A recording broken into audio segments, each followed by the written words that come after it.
Hey guys, Miss J here. So I'm going to be covering your Week 10 review, and this will go over the assignments that you did with the presidential succession and the really cool presidential scavenger hunt over the presidential amendments.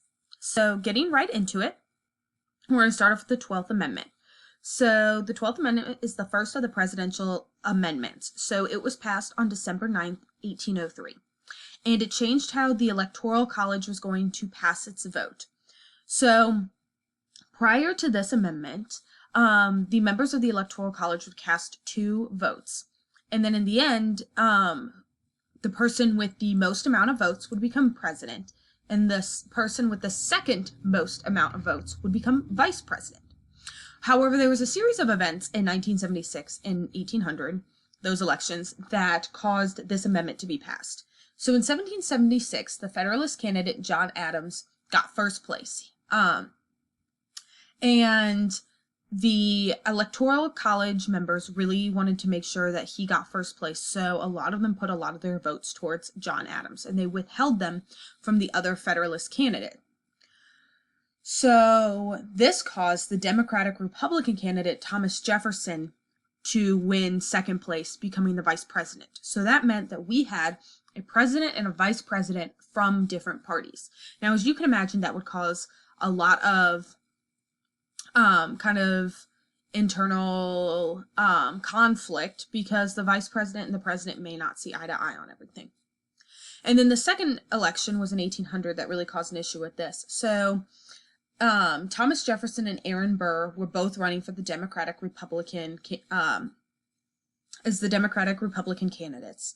And after the Electoral College votes were cast, they end up tying. And then this went to the House of Representatives, and the House of Representatives had to decide who was going to be president and who was going to be vice president.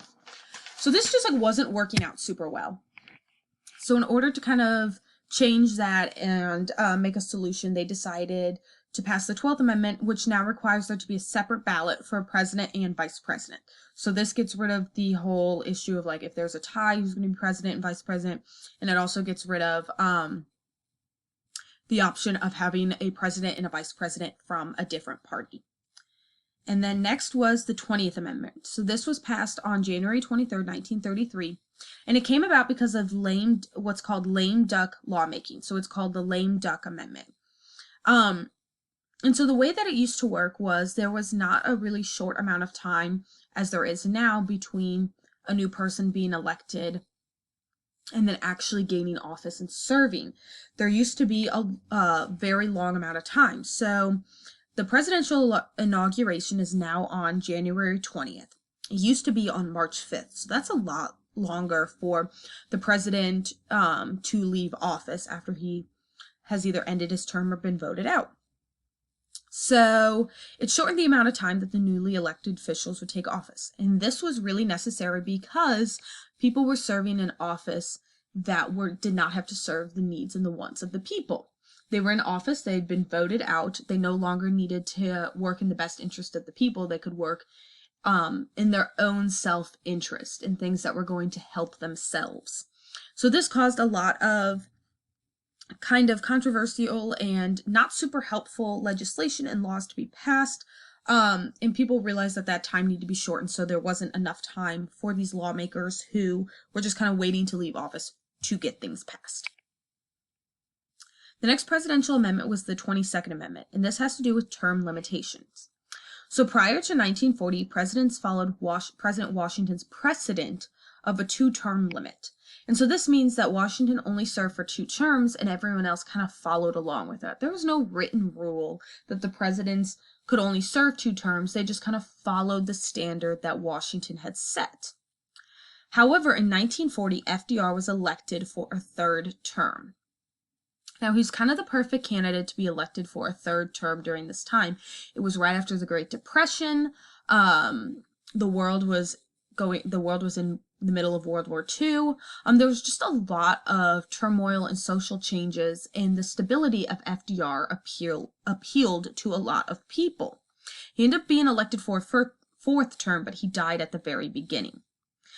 And so shortly after this, in February of 1951, the Second Amendment was ratified, and it limits the president to only 2 terms. And people realized that it wasn't very democratic to be able to have a person, because FDR would have, if he had not passed away, served for 16 years as president. And people thought that was giving the president too much power. So they wanted to make sure that this wasn't going to happen again, since it's the first time that it had broken from the precedent that Washington set. So the Second Amendment was passed, and this limits the president to 2 terms. The max a president can serve is actually 10 years, though, because if a person is vice president and they're serving as vice president and the president dies and they become president, they can still run for president for 2 more terms after that, but they have to serve as president for less than the 2 years of their president no longer being in office. But that is the max amount of time that a person can be president. After that was the 23rd Amendment, and this was ratified in March of 1961. So this gave residents of the District of Columbia a vote in the presidential election. So the District of Columbia is Washington, D.C., and so these people were not able to vote in the presidential election unless they had residency in another state. Washington, D.C. is not a state, so they didn't get a say in who was going to be president. However, at the time that this was passed, I believe Washington, D.C. had a larger population than 13 of the other states. So there was a whole bunch of people who were not getting a say in who was going to be president and vice president. And they really didn't think that was fair. The United States was built on the ideas of everybody should get a say in their government.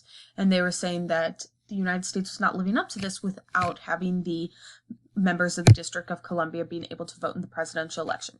So now they've gained seats in the Electoral College. They have 3 Electoral College votes, and this was passed because of the large population in D.C. It's important to note, though, Washington, D.C. does not have all of the same rights as a state, but they have gained the right to vote in a presidential election, but they are not a state. And then lastly, the 25th Amendment is the last presidential amendment. So this has to do with the presidential line of succession. And so this amendment determines who would become president if the president can no longer serve. And in this case, it'd be the vice president will serve in the president's place. And then if the vice president position becomes vacant, it also determines how we'll get a new vice president. And it determines that the president will nominate a new VP, and then this new vice president that's been nominated must be voted in by the House and the Senate. And it was ratified in February of 1967.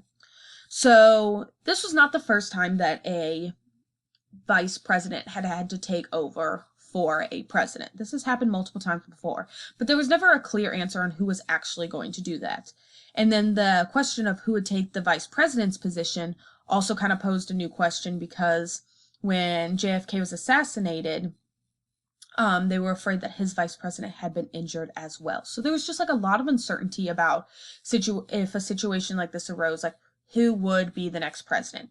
So they determined that the vice president would take over, and then they made a whole presidential line of succession. If it wasn't the vice president, who would come next, who would come next, who would come next, in order to make sure there was a really stable transition in this time. So I was just going to give you the list of the order of who would become president if the president obviously passed away or was unable to serve as president anymore. So first would be vice president, then speaker of the House, then president pro tempore of the Senate, and then secretary of state, and then secretary of treasury, and then secretary of defense, and then attorney general, and secretary of the interior, secretary of agriculture, secretary of commerce, secretary of labor, secretary of health and human services, secretary of housing and urban development, secretary of transportation, secretary of energy, secretary of education, secretary of veterans affairs, and lastly, secretary of homeland security. Now, the only rule surrounding this is the person must be eligible to be president. So, some of the rules for being president is you have to be 35 years old and a natural born citizen, meaning you were born in the U.S. So let's say for some reason the president passes away, it cannot be the vice president, cannot be the speaker of the House for some reason, and it gets down to president pro tempore of the Senate, and they're not 35. It would then go to secretary of the state. It just keeps moving down the line, but we've only ever seen then the president being replaced by the vice president. But I just wanted to show you all the different people that it could be and go over the presidential amendments. As always, if you have any questions about any of it, please let myself or Mr. Ficker or Mr. V know, and we'd be more than happy to answer any questions you may have. And as always, fill out the chart of what you understood and what you still need help with so you can get a little bit more explanation or more resources as well. Thanks.